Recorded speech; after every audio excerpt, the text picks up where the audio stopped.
Okay, it says we're live, and this is without any technical difficulties today, which is great. Hello, everyone. It's Tuesday, 4 o'clock Pacific, 7 o'clock Eastern, 5 o'clock here in Costa Rica, 1 a.m. in Italy, 8:30 and 9:30 a.m. Wednesday morning in Australia, and it's Facebook Live. So welcome, welcome, welcome. And I'm really happy to have our guest today, Emily Rydbom, who is a friend I've known for maybe 6 years, 5-6 years. And I'm friends with her father, who I've known for about 15 years. They're just the best family. And I'm so happy to introduce you to them and their world and what they do. And that is the world of healthy pregnancy. So Emily, first, welcome, and thank you. Welcome to Facebook Live. Thank you so much. I really appreciate being here. Thank you for the opportunity. Absolutely. And I always do shout outs, and Marzi's not here right now. She went for potatoes. And avocados. And avocados, that's right. Potatoes and avocados, because she has a hankering. Yes. And so she'll be back in a little bit, but I've got to find here on Facebook there we go. Okay, I can see that one. It says boost the post, and there we go. There we go. So give us a thumbs up, everyone, that you're here. Oops. All right, so I'll turn down the volume on that one. And let's start with Emily. What brings you here today? And me introducing you as an expert on healthy pregnancies. Yeah, well, thank you. So I was giggling with you, Tom, a moment ago, and I feel like I have to quote Lady Gaga here. I feel like I was born this way. I was born into this world of functional medicine and integrative thought. Both of my parents are doctors, Dr. Michael and Leslie Stone. Dr. Michael Stone in particular has been a part of the Institute for Functional Medicine since forever. I think we attended the first AIC in 1999 in Hawaii with Dr. Jones. So I truly have lived and breathed in this world my entire life. But a little more into my background, I have a large affinity and love for food, and recognized very early in my life the power that food had in bringing people together and connecting one to their environment. And I loved what it did. I loved the simplicity of what it can do, and I also love the complexity of what food could do, and both its healing and its destruction, depending on what type of balance occurred within your own personal relationship with that. And so I decided, you know what, I'm going to jump on the nutrition bandwagon. And so I became a board certified holistic nutritionist, and have been working in a clinical setting within a family practice clinic. And our specialties range from, we say, womb to tomb, but my particular area of focus is in the perinatal time period, preconception, pregnancy, postpartum, and then in the first 1,000 days and beyond. So, and my passion lies in that, in negotiating what it means to want to conceive, the dynamicism that can come with how our environment interacts with our ability to conceive, and then optimizing outcomes during this crucial and powerful gestational development time period. One more point I'm gonna, hopefully doesn't make you uncomfortable to say. Oh, that's fine. How many babies have your parents brought into the world? Yeah, well, I think if you put them together, it's over 6,000. Yeah. So you were 5 years old. It was your birthday party, yeah, and your mother got a call that somebody's in labor. Yes. Oh, and more than just 5-year-old birthdays. I think almost every birthday, which, you know, it came with the territory. And the truth of it is growing up in many small communities, I have to say, and now in Ashland, Oregon for 20 years, I have to say, my mom and dad can't walk anywhere without some version of a celebrity status. Everybody knows them. So, yeah. So it's because your passion's nutrition. Yep. Your area of focus is the perinatal time. Yeah. And a little postpartum. Yeah. But you have lived and breathed this at the dinner table since the day you were born. That's right, Tom. Yep. And so I want everyone to know that, because you are not an educated expert. You are a boots on the ground expert Yeah. from the day you were born. And so you've seen everything. Mm-hmm. And I'd like to take it just to help even a little bit more to just drop people's jaw. You co-authored a study with your parents. Yes. Please tell us about that study. Sure. It was a peer-reviewed publication published in the Global Advances of Health and Medicine journal in 2014. And it was In 3 languages. Yes, in three languages. languages. Yeah. I am proud of that one, because I literally, if I had a superpower, it would be to be able to speak any language in the world. And everybody, like, that's super nerdy, but it's true. Yeah. And so I'm proud of those 3 languages on there for sure. Absolutely. Absolutely. Yeah. Because it's Spanish and Chinese. And Spanish, English. There are 28 Spanish speaking countries. Yes. So not only English and how many English speaking countries there are, but also Spanish and then Chinese. And they're all on the front page of the paper. You know, they're all there right away. And then it goes into English explanations and all of that. Yeah. But I've never seen any other paper that had that type of comprehensive presentation. And I read a lot of papers, and I've never seen that before, that the journal thought it was so important that they put it in 3 languages on the front page of this, let's see, I've got a 6-page article. Yep. So please tell us about the article. Sure. It was a retrospective study that we did within our own cohorts here in the clinic. And then we compared ourselves to our local community, and then to our larger community in Oregon, as we could collect the data, and then also in the United States. Now, it's a little geeky for people. Retrospective means you looked at the results from previous people. And it was over a 2-year time period. Sorry, I'll bring it back down to, as my husband likes to say, plain English, please. Right. Plain English. Where's the meatloaf? I want some plain English here. Plain English. So we looked at 2 years of data, not quite 2 years of data within our own cohort of 111 women. And what we did was we tracked, and I have to say, I need to give you a little context about this, because it's a very common question we get right off the bat regarding our study, which is, who are these people that you studied? Is it an affluent, boutique medicine implemented program? And no, we are a family practice clinic that we take third-party payer insurance. 50% of our population is Medicaid. We matched morbidity rates in terms of comorbidity rates and concerns and higher risk for obesity. Morbidity, what's that? What's that word mean? Those are risks. So health risks associated with poor outcomes. If we're talking 50% of this population was on Medicaid, yes, we're not talking about people that have much in life. No, so these are women who use WIC, the Women, Infant, and Children's, or people who are on food stamps, and people who use resources as best as they can, but that isn't as extensive as somebody who could afford private insurance, as an example. Right. And so those higher risks were things like obesity, smoking, drug use, alcohol use.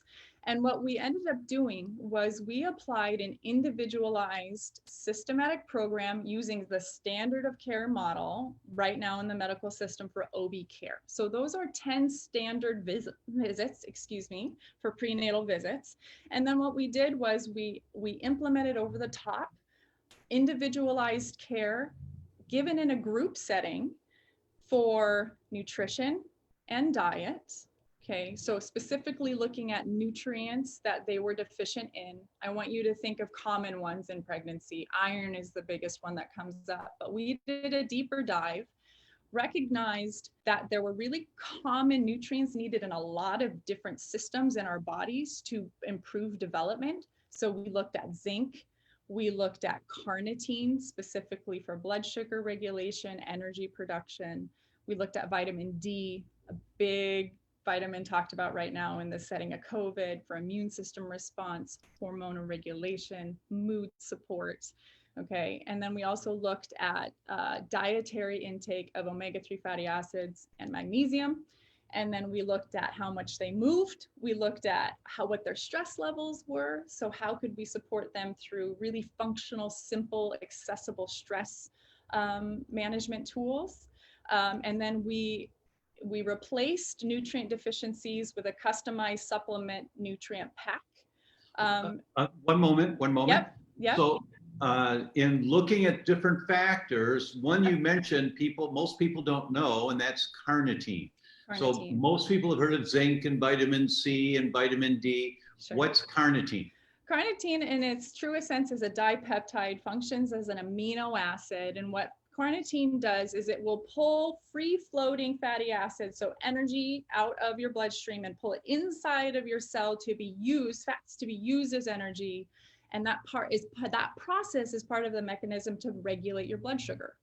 So carnitine is one of the amino acids that make up protein. You got it. So yep. when people eat protein, they get some carnitine. They do. But some sources of protein are higher in carnitine than others. Yeah, and actually, if you go to the root word of this, the linguistic part of me too, if you go to the root word of carnitine, carne or carne, if you're speaking in Spanish, is the root word is meat. It means meat. And so these carnitine, this amino acid, is found primarily in animal flesh proteins. It is found in very small amounts in things like beans and avocado, as an example, but it's a volume conversation at that point. You have to eat so much to be able to even come close, and it's actually virtually impossible. So, and even in people who are good omnivore eaters or balanced omnivore eaters, carnitine's hard to get in sufficient amounts. Protein's hard to get in sufficient amounts when we're pregnant, because we're also dealing with nausea and we're dealing with food aversions and smell aversions and things like that. So we replaced carnitine, and then we compared our outcomes, and the outcomes that we looked at, and specifically we were looking at these. Okay, I'm ready. I'm going to say hello to a number of people. Laura's here from Grants Pass, Oregon. That's our Laura. You know, hi, Laura. Hey. Barbie's here from Texas, Dripping Springs, Texas. Dr. Connor's here from outside of Chicago. Hey, Connor, nice to see you're here. Patricia's here from Austin. Steph's here from Missouri, and the list goes on and on. So folks, now that you're hearing the quality of this expert, while we're doing this, send a text to whoever you know that's pregnant and tell them to get on here right now to listen to this. Because or who wants to get pregnant.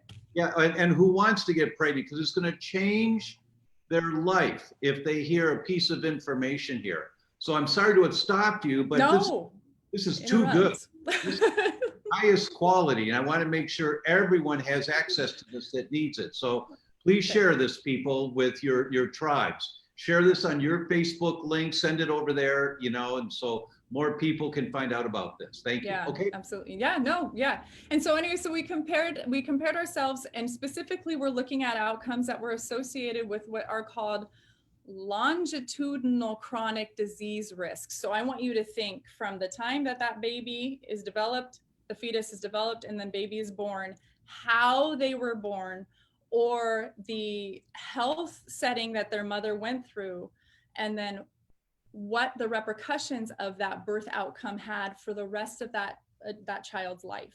Yes. So yeah, and so that's that idea of what happens in this gestational time period and into delivery has a lot to do with creating vulnerability or promoting health resilience. And we're all about promoting health resilience. So the outcomes that we specifically looked at were preterm birth. So babies born too early, okay? Small for gestational age, babies born too little. Mm-hmm. Large for gestational age, babies born too big, okay? Gestational diabetes, dysregulated blood sugar, okay? And pregnancy-induced hypertension. And so when we compared ourselves to our community and then also to Oregon and to the United States, what you'll see, Tom, and you can see the results in our study, we come far below any of the rates of jaw-dropping, jaw-dropping differences. Yeah, and if you just sequester preterm birth as an example, which if you look at preterm birth and the vulnerabilities that preterm birth have, not for that child only during the first years of their life, but also what can happen in terms of cardiovascular disease risk later in their life, right. Diabetes, later in their life, that if you just look at preterm birth, in our own cohort, we had 0 preterm birth. Yes. 0. Yeah. And these are Medicaid people. Half of Medicaid people who you would think they've got very poor nutrition. They can't afford nice food. They can't afford a bunch of supplements. But these basic things made such a difference. Not one preterm birth. Not one preterm birth. And Tom, I think the more staggering thing about this is if you even talk about preterm birth, let's go there for a second, that the Mississippi Medicaid population in the United States of America today has the second highest rate of preterm birth in the entire world at 17.3%. Wow. And in the world. What were the results in the other 2 groups in the study? Was it about the average, that national average? Yeah, it was close to the national average. Our community did a pretty good job. Oregon is at about, even Oregon at 8% preterm birth, but as a whole, we just came so far below. And what we have done since then is we've continued to gather our data as we've started from 2013, and we have just continued, and we continue to see the resilience that even our data has. We still do not have high levels of large for gestational age babies and small for gestational age baby and preterm birth. In fact, we now have our cohort, our total N number which is the total number of people in our study that we're tracking, is about 450 people. And even so, we have 6 preterm births, and all of them were born at 36 to 37 weeks, which is a different risk, different health risk for that baby than a baby born before that time. Right. That's just remarkable. That's game changing. And we think so. I want to emphasize again, this is not rocket science, sophisticated, top of the line functional medicine principles with lots of expensive tests and tons of supplements to take. This was a basic supplement, but food selections. And then I want to say too, such a good point, Tom, every single one of the labs that we drew weren't covered by insurance. There was not an out-of-pocket cost for this for labs. Yeah, that's just tremendous. So that's the background, everyone, that we've got here. And you can start firing your questions over to us on anything on this topic. But that's the background that we have here, and that Emily is one of the premier people in the world on how to do, boots on the ground. You've heard me say a lot that I think everyone needs to read the book, The Blue Zones. Yes. Because if you want to live a long and vital life and not be on medications and in a nursing home, this is the book. This is where the pedal hits the metal. And if you want to have healthy pregnancy, healthy delivery, healthy babies, Emily and her parents and what they've done is the pedal to the metal on how to do it. The basics make such a difference. They do. And I think, Tom, you understand this because you talk about the power of food all the time, right? But changes are hard. And unless you have somebody sitting there and saying, you can do this, let's find a solution. You have a problem, what's the challenge? Let's find another way. That is such a key part of this. It's the investment that we have created and really truly buying somebody more time to be able to hear that they are powerful. Yes. And that is a little magic turnkey to anything that is difficult. It's somebody saying, you got it. Let's take that concept. And there's a question here from Nicole. Will there be a replay? Yes, Nicole, this will be on Facebook as long as Facebook doesn't shut us down for something, but it's also on our private YouTube channel for theDr.com. So yes, the replay will be there for your friends to see. Now, Emily, let's talk about that a little bit and about group visits and Yeah. why you chose group visits and what's the benefit of group visits. So in the simplest way, and there's a lot of data behind this, that if you even put people in the same room with a like mindset, you create healing. Irrespective of anything else that you say, you just get people in the same room, because what we ultimately are, and I say this all the time, is we are ultimately energy, and we are transferring energy and we are receiving energy all the time. Even our heart, we understand that our heart can transmit a frequency up to 3 feet. Right. So even when you're talking about the relationship that you have with your baby while you hold them, or the relationship that you have with a loved one that you allow to touch your belly as you're pregnant, or that you're touching and holding your own belly and speaking to your baby, think about how much transference of energy there is, and the capacity that you have to be able to create a healing story in that frequency. Yes. And it might sound outside of where you feel like your mind can go, but I'm going to challenge you with this type of an example.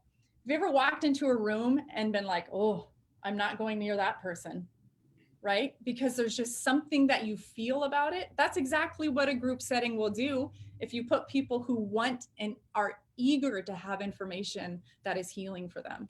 Yeah. I'm going to give another example. That was a really good example. I read The Secret Life of Plants back as an undergrad 40 years ago.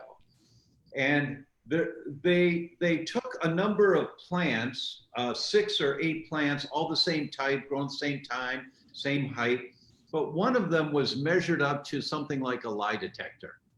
And it just registered the electrical current in the plant day in, day out. And there's a little bit of fluctuation, not much. A guy comes in one day with a machete and chops up all the plants, just chops them up, except for the one that was being measured, and the one being measured went into shock. It showed on the machine it went into shock. The guy leaves the room.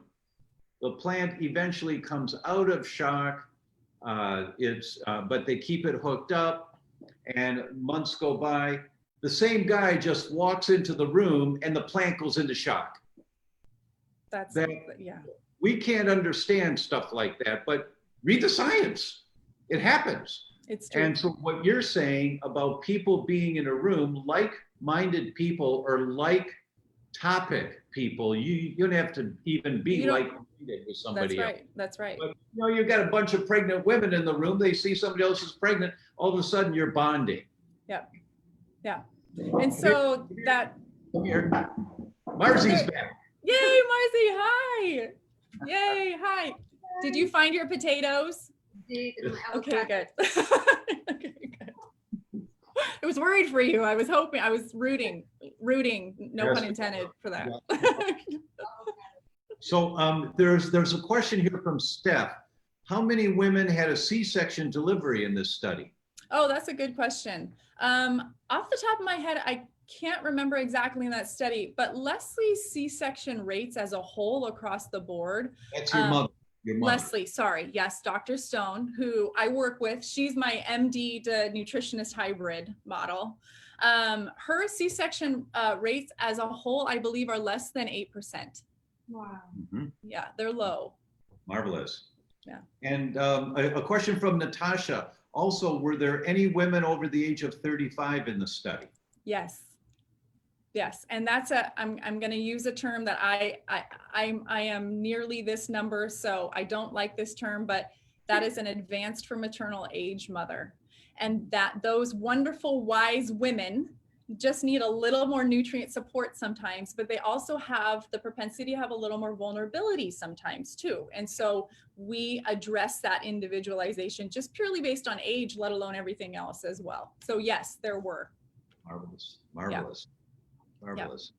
Yeah. And so the outcomes for the babies after birth, you said that you followed them for a little while. We have. What did you notice? Well, Dr. Michael Stone, if he were here, would say one of his biggest passions is figuring out how to make a difference or an impact on autism spectrum disorder rates. Right. It is one of the most highest rising neurological diagnoses that we're seeing in this country. And so he particularly wanted to track autism spectrum disorder. So we included ADD and ADHD, Asperger's, sensory perception disorder, and we did include oppositional defiance disorder and obsessive compulsive disorder kind of under an umbrella as well. And so when we look at just the purely autism rates, then autism spectrum disorder, we came in at less than 1% of our 450. Wow, And that's right so now, great, because the national average now is somewhere around 1 in 33. Is that the current number? yeah, and it depends on gender. I'm not sure if it's 33. My last number I checked, I think it was low. I mean, it was high, excuse me. And that number just keeps decreasing. Yeah. And boys tend to be diagnosed more prevalently than girls do as well. And so, and then we also checked atopy or eczema, common one, asthma, another common one, and allergies, food allergies. And So, what did you find with those? all of them came in at less than 1%. Wow. High five, girl. And now that data is not published yet.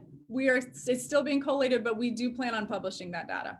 Of course, that's marvelous. Yeah. Because this is not expensive, high sophistication care No. that you're offering. It's basic. It's just basic balanced care. Yeah. That makes such a and with a high risk group, a very high risk group, poor people on Medicaid, 50% of them. Yeah. I didn't know that about the Medicaid Yeah. percentages, and that's dramatic. And right now that we match the national average. Yeah. So of Medicaid covered births. And in some, but I also have to say Medicaid covered births range anywhere from 27%, I believe, in New Hampshire, all the way up to 72% in New Mexico. So you have to think about that range and that average. And then if you apply these principles, and really what it is that we've just reallocated the resources that we have within our time frame, right? So Yep.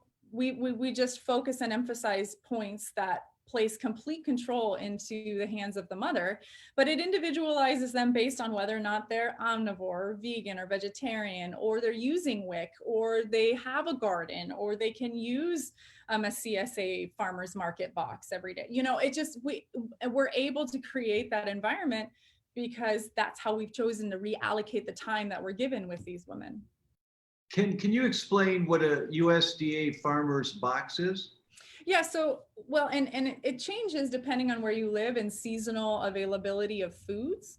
But one of the things that we're starting to learning every day about these powerful phytonutrients, or the colors that create that vibrancy in fruits and vegetables and nuts and seeds, is that all these seasonal foods, based on where you live, will be more prevalently grown, easier to grow, and those foods are going to be highest in antioxidants, highest as an anti-inflammatory choice, and they're going to be the easiest to grow and cheapest to grow. And so those boxes, you can sign up for a CSA box from local farms, or even, and we have local farms here, right, and local farmers markets that get delivered to your door. And I do know that WIC services will cover farmers market purchases, farm stand, roadside stand, fruits and vegetables. They will cover that as well.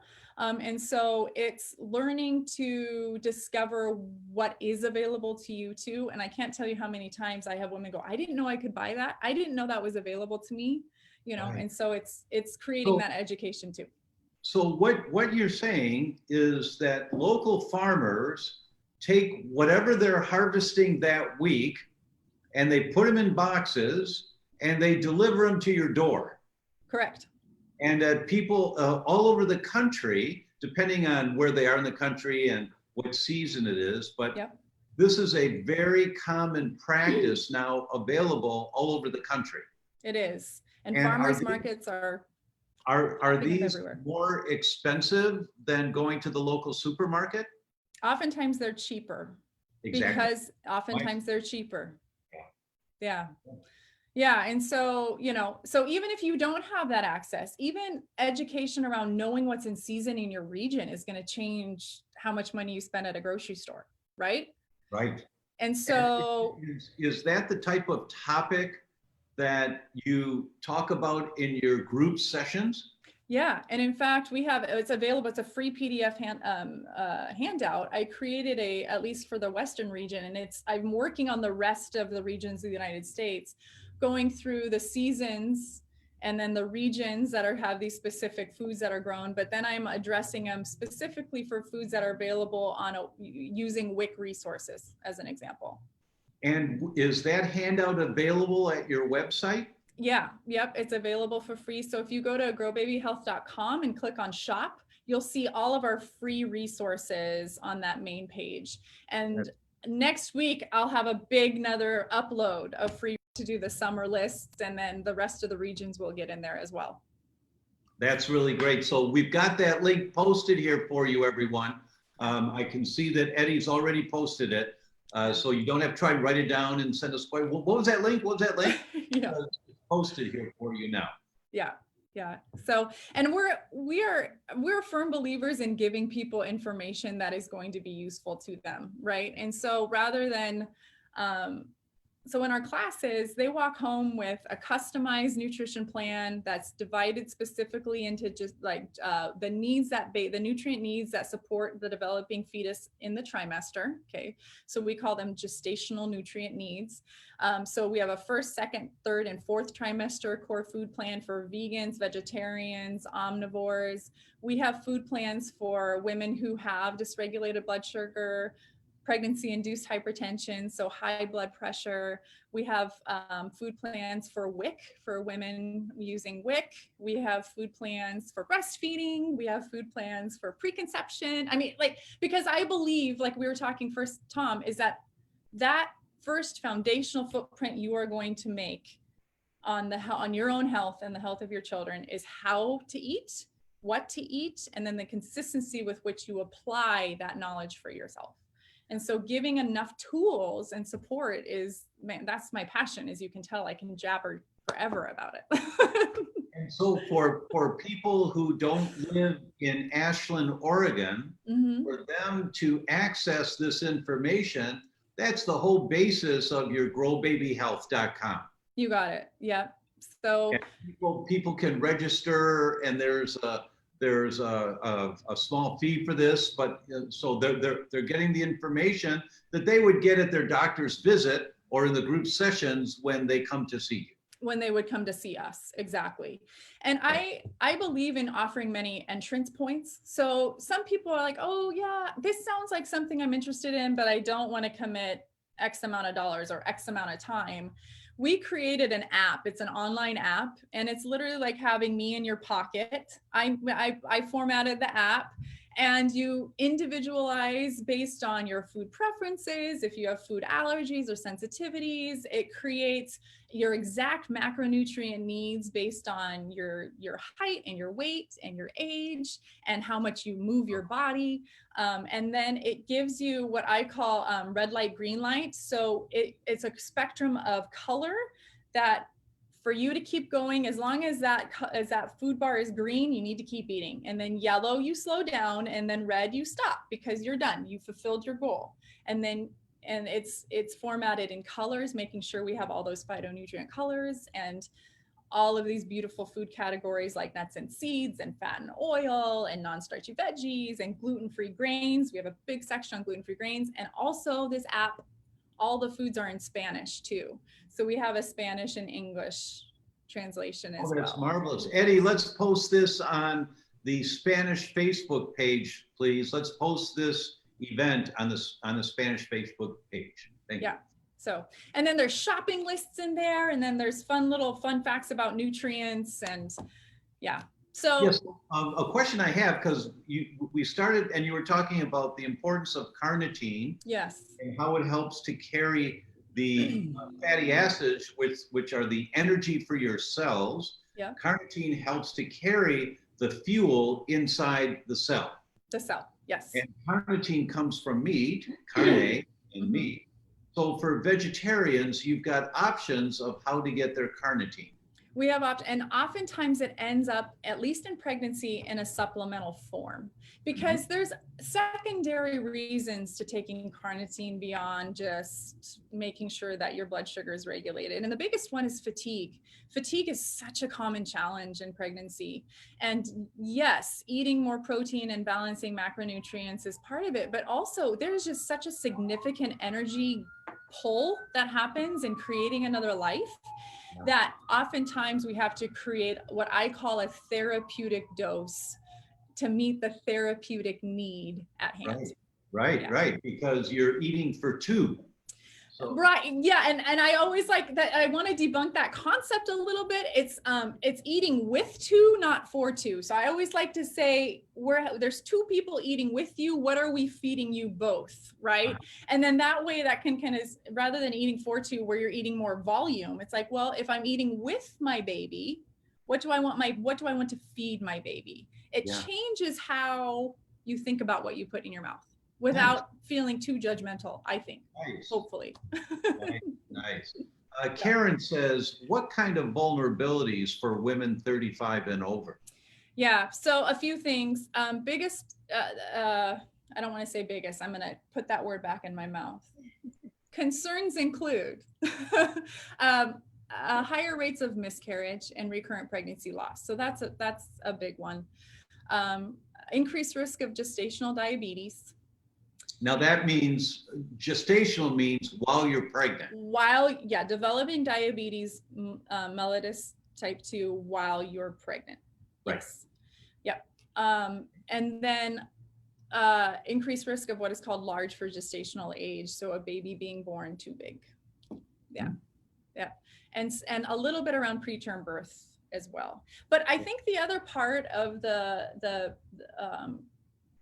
positive that comes with women who have children at an older age, because the truth of it is that is the growing demographic. The growing demographic, women are waiting to conceive. And so it is impacting fertility rates. It's part of the reason why you're seeing some drop in fertility rates in the country, is because women are just waiting a little longer. And when we wait a little longer, it impacts, hormones are different, our dominance is different. And so I think that's part of this conversation. But what I was coming back for the positive to say is that there is undeniable data to suggest that women who have children at an older age are more present. There's a deeper sense of security, less stress, meaning that the sleeplessness and the dependency of a new baby and trying to figure out how to manage a baby and a career comes a little easier because they've practiced for a little longer in their own career, as an example. So young mom versus a little bit older mom. A little bit older mom has more of her act together.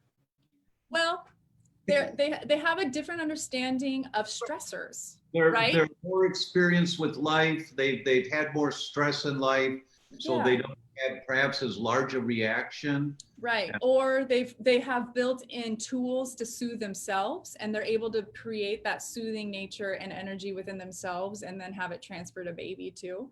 So, and not to say that young moms, because I was a young mom, right? And not to say that young moms can't do that too, but I think the advanced for maternal age or over 35 conversation gets such a bad rap, because it's like, well, you have all these risks, and it's like, well, but you also have all these capabilities that are so different than you would have had when you were younger. Really good points. Really good points. Yeah. I'm cheering for getting older in a positive way. Here, let's see. Monica has a question. Sure. Do you have any views on early baby vaccinations? Ooh, early baby vaccinations. Does that mean following the CDC guidelines or vaccinating before the CDC guidelines? Being more aggressive? It just says early baby vaccinations. Okay, so I'm just going to give you, I will give you the response as we do in clinic, which is we do vaccinate in this clinic, but we do so in a way that is slower often than the CDC recommends, because what we do surrounding each vaccination is we support with appropriate detoxification if it's appropriate. We support with enough education for the mother and the father or whomever the parents are. We are able to create and develop the history of, was there any adverse vaccine response in the mother or the father or any first degree family members? And then we wait on those. We often never do more than one at a time unless the parent wants to. Pause. That's Yep. really important. Yes. You mean one vaccination, not one shot, one vaccination. Yeah.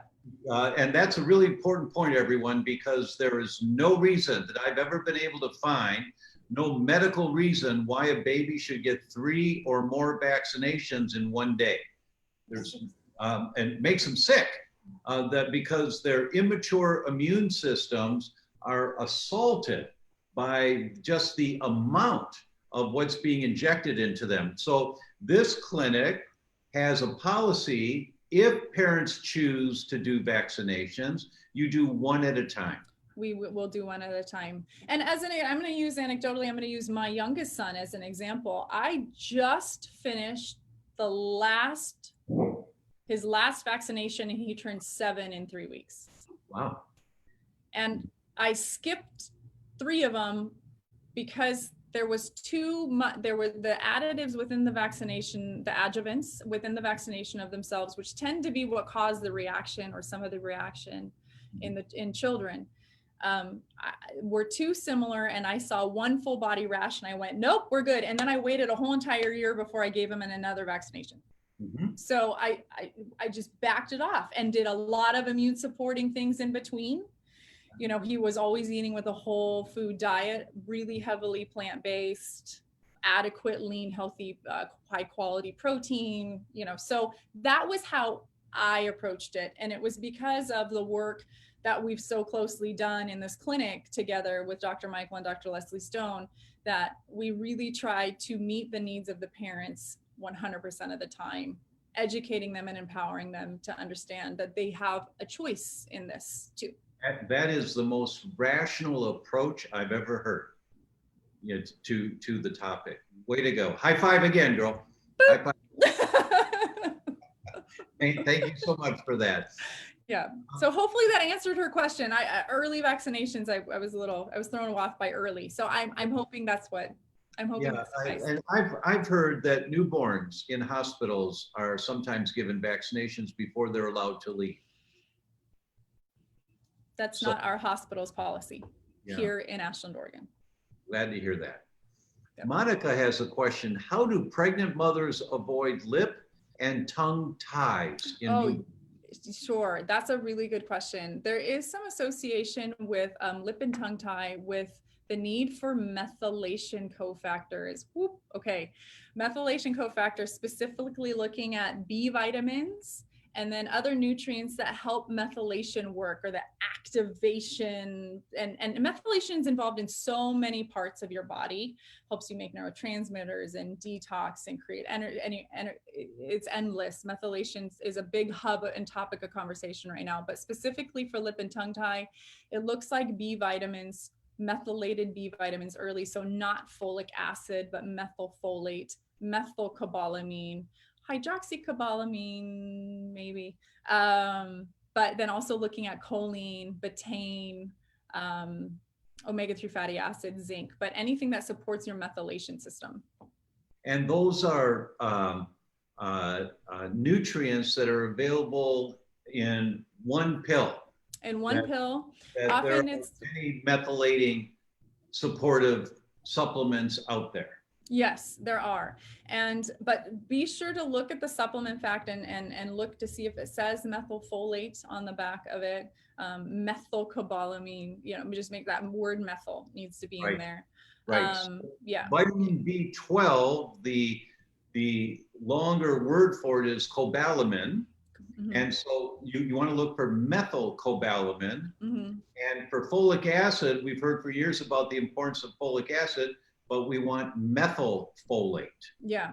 Yep. And then too, if you want to find those in food sources, and 70% of the folate found in food is methylated. Okay. So diet is a great source and it's a great way to get methyl nutrients. But that folate comes from the root word folium, which means foliage. Yes. Oh, So good point. I never plants. thought about that. You're right. Yeah, so plant. Yeah, so making sure that we're emphasizing dark leafy greens is a big place where you get methylfolate. Beans are another wonderful place. Herbs and spices have some too. So yeah, anyways, and I think those are often more readily available foods, so we really try to dietarily hit hard with those foods first. Kelly has a question. Okay, Kelly. I'm currently 28 weeks and have had a consistent feeling of, quote, coming down with something, end quote, for the past 3 months. Okay. I never actually get sick and it clears in 1 to 3 days, then it starts over. Is there anything I can do to help? Yes, yes. So anytime we can create a better defense system in our body is going to be more equipped to fight off, really, which this is a big umbrella word, but it causes so many problems, inflammation. And what you're feeling is that overall sense of just not well, is that there's an inflammatory process happening in the body somewhere. It could be viral, it could be bacterial, it could just be because truly your energy is just drained. Your energy cells, the mitochondria, which are those battery packs that allow you to just to feel vital, are drained because you are using such an immense amount of energy. And so what I always like to remind people is anytime I feel that somebody feels like they're not feeling well, I look to kind of some big main nutrients. First, are you taking a probiotic? The bacteria in your gut plays such a key role in the way your immune system is regulated. So are you doing a probiotic, taking a probiotic supplement, or emphasizing probiotic rich foods, supporting with also prebiotic rich foods? And those prebiotic rich foods help probiotics or that healthy bacteria proliferate or grow in the gut. Okay, and so some of my favorites there, prebiotics, garlic, honey, radishes, asparagus, green apples, green bananas. Favorite probiotics, sauerkraut, kefir if you can do dairy, kimchi if you like kimchi. I'm a big fan of kimchi. Natto is a common one for a lot of people too, depending on where you live in this world. Pickles can be fermented, and you can make your own pickles pretty easily, and so those can be a high source of probiotics as well. And of course, yogurt, which is going to be where most of us get our probiotics. So probiotics, making sure we support our gut. Fiber is another one of those things that I think we don't think enough about when we think about immune system support, because the fiber, insoluble and soluble fibers, which can be found in berries, nuts and seeds, in whole grains, in beans, legumes, they can help with bowel motility. And sometimes when we start to feel sluggish, it's because we don't have good bowel motility. And when we don't feel well, it's because we're not literally evacuating a lot of toxins that are inundating us every day. So making sure that we poop is one of the ways that we can support our immune system. Vitamin D, it's a big one. And I don't know about you, Tom, I'm sure you have found, but vitamin D in the COVID landscape right now is getting a lot of press. Okay. Yeah. So making sure you are taking vitamin D, and then also checking in with your OB to see if they'd be willing to check a serum 25 hydroxy vitamin D level, and seeing if you can get into the 65 nanograms per deciliter realm. So making sure that we're increasing our vitamin D level, our serum vitamin D, because we're able to fight off, any of those viral or bacterial. I'd like to stay with that for a moment, because people hear me say every week that we want our vitamin D in general between 50 and 75. So 65 is right there. Right in the middle. And that's NGs per ml. And if you can't get a blood test from your doctor, get the finger prick test. Yeah. And go to theDr.com/vitamin D test. We'll send you the finger prick test. You poke your finger, you put a drop of blood on a card, you wait for it to dry, then you put it in an envelope and send it off. And they'll send you the results. And so that's how you know if you need more vitamin D or not. Yes. As a rule of thumb, it's always better. Test, don't guess. But vitamin D is one of those. It's safe to take vitamin D in pregnancy. What are the doses? the dosages that you recommend if in a pregnant woman, if she's low, if her levels are below the level that we'd want them to be. Anywhere from 2,000 to 5,000 I use, and it depends on how much you can get out in the sun and where you live too, right? Because our skin is the ultimate synthesizer of vitamin D.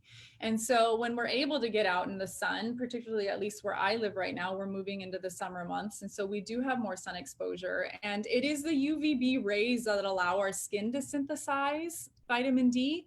And here, those UVB rays peak between April and October from 10 a.m. to 3 p.m. And it's one of those things where you have to have a fuller body exposure if you're looking at skin synthesis.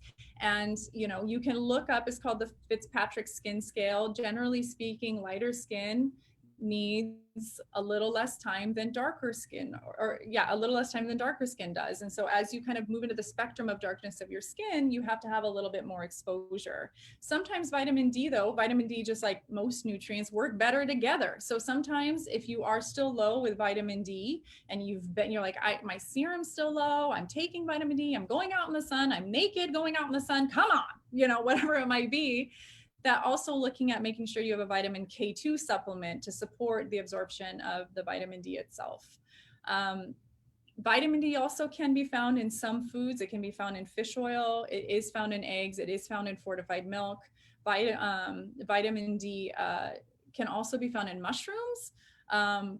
Dietarily, though, not going to be as rich of a source as getting synthesis through skin or taking a supplement, as in with pregnancy. And so looking at probiotics, making sure that we're doing fiber, getting the vitamin D in, and then also the more that you can have and find a love affair with plants, the better you are going to feel. So the more colors you can do. So going back to that initial question, like, what can I do? Yeah. Maybe it's the smoothie every day. I giggle a little bit because I call them hot smoothies, and my sons are like, it's just soup. But you can take roasted veggies, put them in a blender, put some chicken stock or bone broth or vegetable broth, blend it up and sip on that all day, even if you don't want something cold. You know, I love using herbal teas as a base in my smoothies. So make a bunch of herbal teas, stick it in a mason jar in the fridge, and then all of a sudden it becomes not just a water base, but it becomes a bitter root tea base like dandelion, and that supports your digestive system. And, you know, that's important because we get heartburn when we're pregnant. And, you know, so it's trying to take things you already do and optimize the decisions that you make. So. Can everyone see that we're talking to a master here? I mean, born and raised in this world. It's just so great. And so growbabyhealth.com is where you want to go to get all these pearls. If you can't sit at the table with Emily, go to growbabyhealth.com. And I would love to sit at the table with all of you because food is where it's at for me. I love food. Sophia has a question. Please, do you have an idea about any milk alternative for an 8-month-old baby girl? Yes, I have lots of opinions about milk alternatives. Okay, so when you say milk alternative, I imagine that you want an alternative away from cow's milk, right? So I would imagine the same. Okay, so yes, my favorite milk alternatives are cashew milk, hemp milk, or my new favorite is macadamia nut milk. And part of the reason is that it has all of those have similar mouth feels to cow milk. And so, and when we think about food, it's not just what goes into our mouth, it's what's its temperature. How does it feel in my mouth? Is it sweet? What's its flavor? And so when I'm trying to find an alternative, I'm trying to find something that feels similar, but isn't going to have that same hyperallergenic concern or allergy reaction concern that can happen with cow's milk. So cashew milk, macadamia nut milk, and hemp milk. And please make sure there's no added sugar. That's a big one. So flip that thing around, make sure that under your sugar, because now last year, 2 years ago, it was mandated that you now have to put in, the FDA mandated on nutrition labels, you now have to put in added grams of sugar. So make sure there's no added sugar to that milk itself. Yeah. Now, In terms of avoiding the allergy effect in milk, which is what I'm assuming this mom is trying to do, what about the milks that have close homology with human milk? Camel, donkey, reindeer. Do you recommend those at times also? You know, they're always on the recommendation list, but the willingness to drink them dwindles a little bit because they feel foreign, for lack of a better word. Like, I don't know what to do with that. So I have found that the closest alternative that does still feel like a cow's milk, that still comes from an animal, is goat's milk. And a lot of folks do well with the goat's milk as an alternative. But again, if you want to go all the way away from an animal milk, then you can go into those nut milks. But goat's milk is an excellent alternative, and it's one that we recommend often. Angela says, we are a lower income family, especially after COVID. Yes. I am 10 weeks pregnant. What are the top 5 foods you would recommend to be as balanced as possible so I can choose to spend our money there, spend our money the best way possible? Thank you. Yeah, that's a really good question. First thing is finding a protein that your whole family will eat is a really, is a chore, actually. So that would be the first thing, is getting your family down together and saying, what are we willing to eat here together, all of us? And so that is finding an animal protein if you are tolerant of animal proteins, or if that's what your family does. And I have found the cheapest animal protein that is still vegetarian is an egg, are eggs. So eggs are often fairly tolerated. They are generally pretty cheap for the most part. And they are really, truly a complete protein that can be used in many settings, right? And can be prepared many ways. Another big one for me is going to be finding enough color in your day. So it can be in terms of plants. So it can be frozen. Frozen I prefer over canned. So those can be frozen veggies that you bring out that can be, like I said, blended, or they can be steamed, okay, but whatever they might be. So at least one color of the rainbow, right? But green is a very important color. Orange is a very important color for fetal development, and blue purple is a very important color for mood support, particularly when we are feeling stressed. Okay. What types of fruits and vegetables would fall into those colors? Yeah, good question. So my favorite blue purple food, it's cheap, it lasts through winters, is cabbage. Purple cabbage. Yep. It lasts for, it can last for 6 weeks in a refrigerator, 6 to 8 weeks. Yeah, you know, and it's inexpensive, and there's so many things you can do with it. So many things. You can ferment it, make kimchi with it. You can make sauerkraut. You make sauerkraut. You can steam it. You can put it in the blender and have smoothies with it. Yep. My uncle made great, I mean, it was one of my favorite foods when we go to visit them. I'd look forward to sauteed purple cabbage with caraway seeds. Yum. It was really amazing. Good. That sounds amazing. Orange, carrots. Carrots are like, everybody eats carrots. I mean, most people eat carrots, let's put it away. And when you're a family, carrots are a pretty easy one, right? And then in terms of green, if I could get everybody to eat spinach, I'd be such a happy person. Like spinach or some type of a dark leafy green.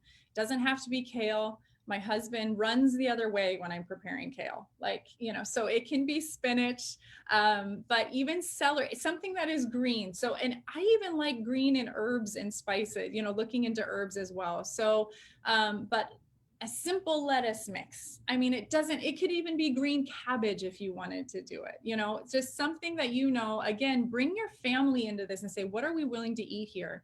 And I will send, maybe Tom, I'll send it to you, a really cool color spectrum list of food that's easy for the whole family to kind of digest and say, okay, what are we going to pick here?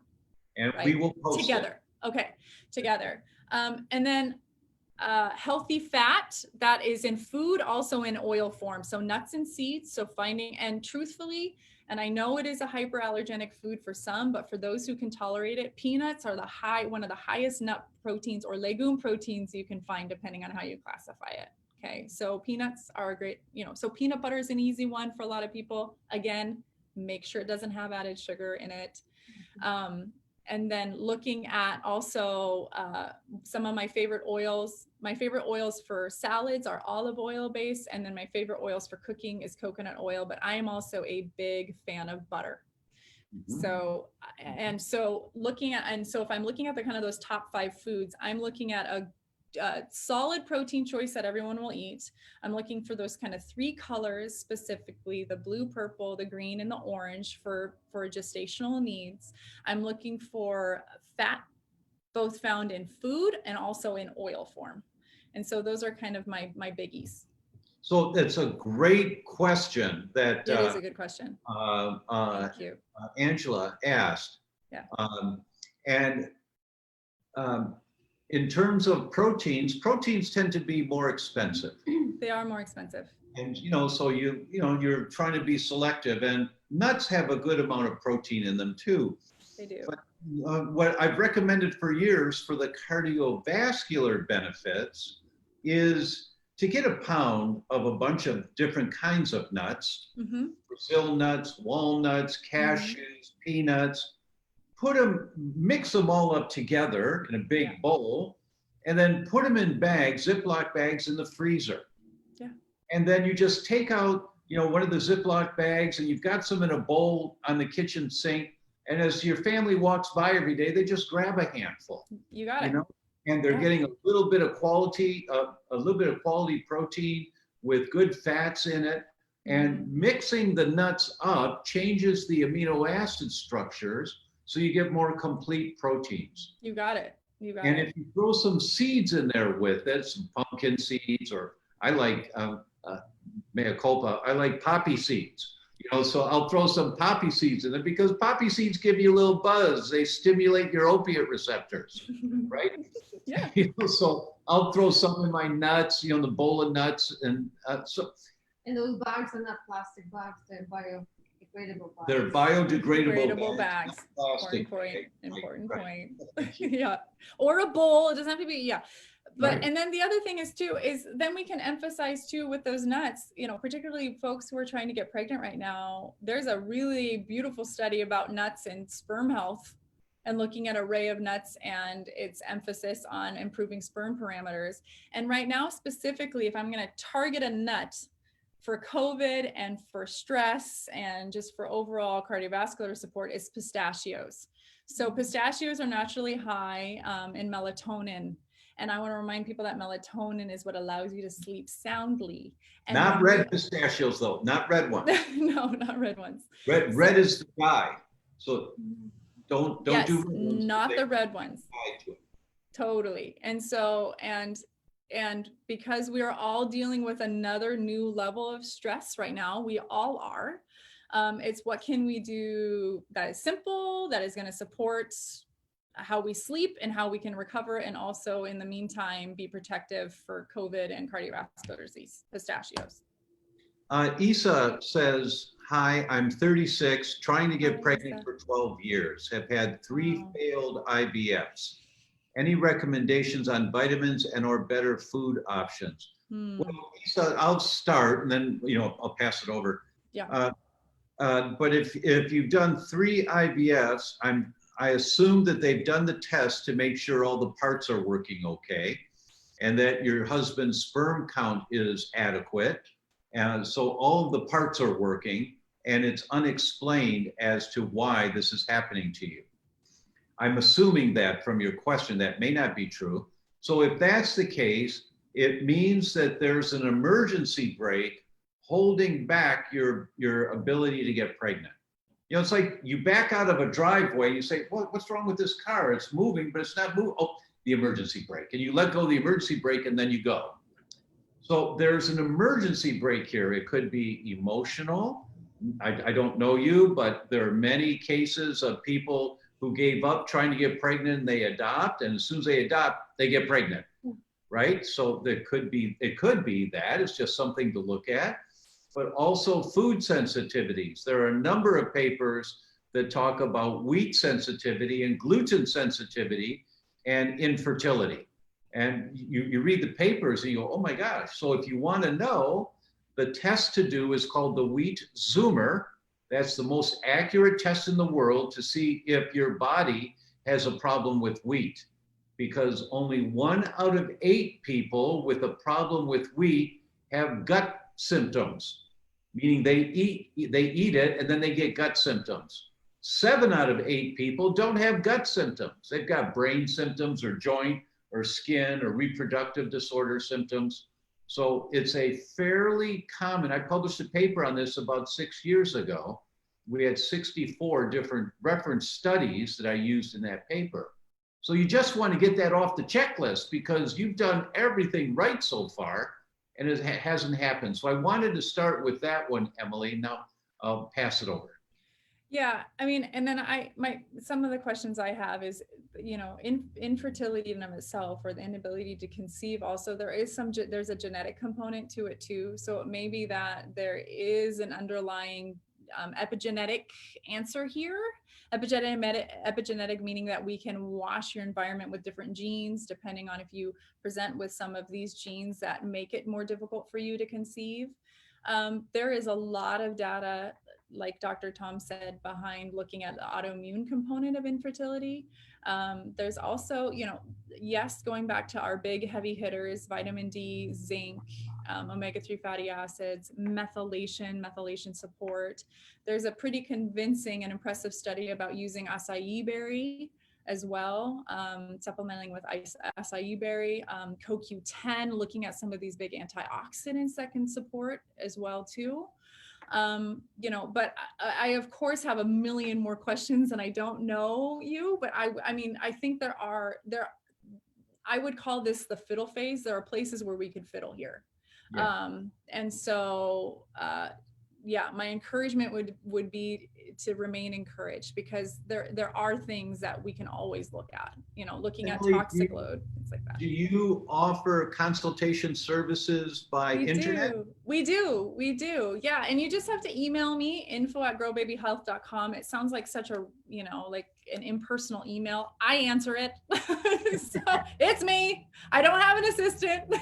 So, yeah, so just shoot me an email, info@growbabyhealth.com. And yes, we do online consults. I always bring in Dr. Leslie Stone in, so you'll have the dynamic duo similar to the experience you would have in clinic. Yeah. That's marvelous. So, yeah. People, you're getting the world's best, the very best. You're very kind. Over 6,000 healthy deliveries, the lowest complication rate that anyone's ever heard of. So, you know.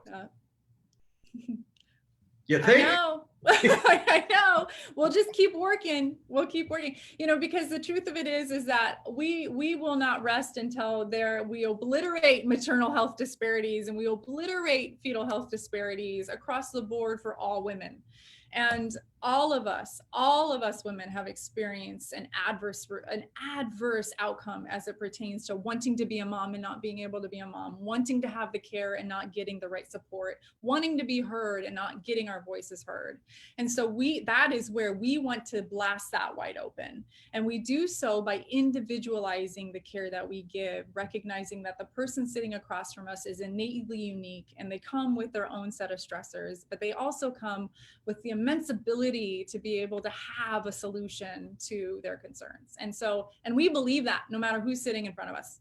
So, well, we at theDr.com will always support you guys. You're the very best in the world.